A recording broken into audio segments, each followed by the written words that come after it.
I'm so glad that I'm doing this. I'm so proud of what I'm doing. I've got a daughter. Melissa has a daughter. You know, showing them what we can do, but you know, really make sure that this is what you want and have that pride. And your advice to those who want to go on their own? My advice would actually be don't think or read too much. Just start doing. I think that all the entrepreneurs that we know and have met in this business, they get things done. And that's the ticket. You can learn as you go. You can read as you go. And you're going to have to continually educate yourself. But nothing can take the place of actually doing what you say you're going to do. And never take no for an answer. Don't, as many times as a retailer or distributor says no, you just keep going back. Melissa, when we spoke 4 years ago, you had 1 or 2 products, as I recall, right? We had 1 product at that time that we were making and bottling ourselves in a commercial kitchen in New Jersey. And when we spoke, I was returning from a trip to Rochester, my first visit to our co-packer, who now make all of our products for us. So you have grown steadily over 4 years. That's right. What has been the secret to that growth? Once you'd established a good product, and I think you had it in a few stores, you're getting in some stores. So what's been the secret to the growth after you made the initial start? I think the most important thing is, like you said, a good product. Secondly, I think Laura and I have complementing personalities. So we have strengths on different ends of the spectrum. She oversees day-to-day operations, putting things together, and then I oversee more of the big picture stuff, and I have less strength in detail-oriented things. So complementing each other in that way is really helpful, and also a willingness to work very, very hard. Right. Tell me about it. How do you both do this full-time? Did you have full-time jobs?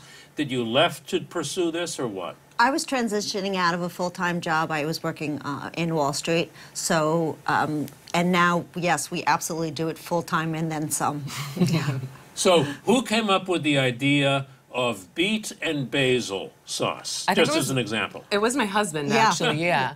Because our whole mission is to bring pride, joy, and inspiration back to ready-to-cook pantry staples. So when we look at these products in the grocery store, we see some, see them having become stagnant and stale. I especially saw that within the pesto set. You can't very well put an herb in oil for a long period of time and have it be as fragrant and as fresh on the other side when you open it back up. So we were just thinking of ways that we could make a pesto that would kind of bump it up and make it taste better when you open the jar back up. You know what I can see, pardon me, this I'm just guessing is a secret to your successes. I just listened to you talk about your product. You discuss it in a way that shows how much you care about it. And I hear a lot of people launch into, we've done stories on this, their product spiel, and you sort of lose track of what they're saying because they're reciting it. But when you said pride, product, and what was it that, whatever you said, you meant it. What was that? Pride, joy, and inspiration. Pride, joy, and inspiration. Yeah. What does that mean? You wanted, that's what you wanted to sell. Yeah. So when I started this company, I was an agent for fashion photographers in New York City. Life was very busy, and I was having trouble finding these ready-to-cook staples that were delicious, that were versatile, that could help me in the kitchen, and didn't sort of serve this condemnation for not cooking from scratch, that you could take this shortcut and not feel bad about it. So I was having trouble finding products that had all of that in one, and so that was the inspiration for our product line. And then our first classic red tomato sauce, that is Laura's father's recipe that he cooked up at his restaurant in New Jersey for decades, and people used to line up around the block for it, and I was using it in everything, and I was like, does everyone use tomato sauce in like every dinner they make? So we were like, we got to get this out there. This will help people. You saw that big consumer product companies were then kind of talking down to people? Yeah. That's tough to spot, but yeah, I guess that's right. There's a real brand centricity there. in that it's about someone else's grandma's recipe. It's about the old country, specifically in pasta sauces. It's about, you know, maximizing profits, and that all leads to really dreary brands that don't deliver good product. So on the flip side of the coin, we are conversely consumer-centric. So we're delivering stuff that's of good quality that doesn't deliver that message of it's about us, it's about our consumers. Because it's your grandpa's. It's my dad's. Or your dad's. It's my dad's recipe, yep. And he made it where? From his garden? No. He growing up, my family had an Italian-American restaurant in Jersey City, and this is the sauce that he made at that restaurant. Wow. And for years, we kept telling him that he should put it into a jar, and he never wanted to take on the endeavor. So Melissa and I decided, why not? Yeah. We'll do it. With his blessing, of course. And his help and his guidance, Yeah. yes. Wow. So is he still here? He's still with us, And yep. now he knows you were right. Yes. Yes, and we pay a little homage to him. His name is on the jar. And he checks and he makes sure. How did you both get invited or accepted to the Chobani incubator for fast-growing new food businesses? How did that happen? Sure. So we had launched the 3 SKUs, professionally packed with our co-packer, maybe like 8 months before, and then my daughter was born like, I don't know, a month later. So we were going pretty hardcore and we'd had some successes. But that summer of 2016, I was just having this day of just kind of didn't know where to start. I was feeling a little downtrodden, hadn't had any wins. Lately, I'm a little addicted to like wins. If I don't have one for a while, I'm like, I caught the word. Yeah. So I was just like, all right, let me just tinker around the internet and try to find like some inspiration. So I found the incubator had just launched, just started accepting applications, put my application in, forgot about it, didn't tell Laura, didn't tell my husband, and then we got some callbacks, did some diligence with them, and were offered a spot. And we're really proud of it because it was harder to get into that than it was to get into Harvard. And we learned such an incredible amount from the incubator and the Chobani family. Hamdi himself was involved, and we would spend 1 week out of every month at a Chobani facility. Each week was dedicated to a theme. You know, it might be sales and marketing, it might be quality and product. We got to go out to the plant in Twin Falls, Idaho, and to upstate New York, to their original plant up there, as well as the Soho offices. How did they say to take pride or to sustain it? Tell me what they said about sustaining pride in your product. It's about caring about your product, and it's about caring about your customer. Right. You know, Hamdi wanted to make good food available. You know, there was no Greek yogurt before he brought it to the market. So it's about making good quality food accessible to all. And it comes through inanimate objects. Yes. Somehow. Sure. What did they tell you about marketing? What did you learn at Chobani about marketing? Oh, marketing. Well, we have never really had a marketing budget, so we have bootstrapped that completely. And, you know, what we're doing is working, but once we have money,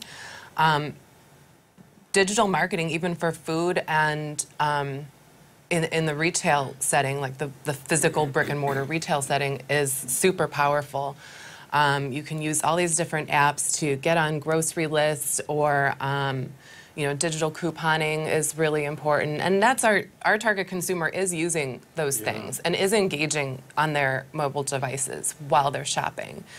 And something else that we've used. Have you been on to these? You're using this digital marketing already? We're looking towards doing that. Toward it, getting it ready. Yeah, because you really need to have a you know, nice budget for that. Right. So what we've done on the flip side of the coin is just instant redeemable coupons that we put on our jars. And people really respond to those. They're big, they're obnoxious, they're bright, and people are naturally drawn to to using them. And they take it off at the register? The old, Yeah, it's Yeah, just a and tag. it's instant gratification, which It works. everybody loves. Yeah. Right. We've so also that's like tied- a layman's version of Google AdWords. Exactly. Or, Sure. Exactly. tracking people around the internet. Sure. You don't Yeah, have and we to can do that. order them in, a quantity of 1,000 instead of spending $50,000 on a, digital campaign with an app or something like that. The sales jump as soon as you put those out? Oh yeah. What is it, 50 cents off usually? Or? We did $2. Oh, yeah, wow. and Yeah, we're we really- also marrying that marketing effort with a partnership with Heifer International. So our coupon's coming out soon. For every coupon redeemed, we will donate a chick to a mother in need in a developing country through Heifer International. And then we have another campaign coming soon where for every 300 coupons redeemed, Jargods will send a girl through school in a developing country. So I think that really appeals to our consumer as well, to be able to marry our marketing and our messaging and just our core values is really powerful. That is so powerful. I even hesitate to ask a business question as a result Sure. of it. But in return for this, will they promote Jar Goods or give you their email list? Or how does this happen behind the scenes of these types of partnerships? What's the business win-win? Well, it's a new relationship, so I'm not sure exactly where it will go, but the ability to use their assets that are really recognizable, Meaning their their logo. what? Their logo. Yeah. Okay, their logo. And whatever we do Right. on social media, they will retweet or engage with us, which helps us get the word out to their users as well. And then we'll see where the partnership goes. Melissa? Anything you've learned? Starting a consumer packaged good business requires a lot of money. So we just surpassed $1 million in sales, which is awesome. And that's lifetime revenue.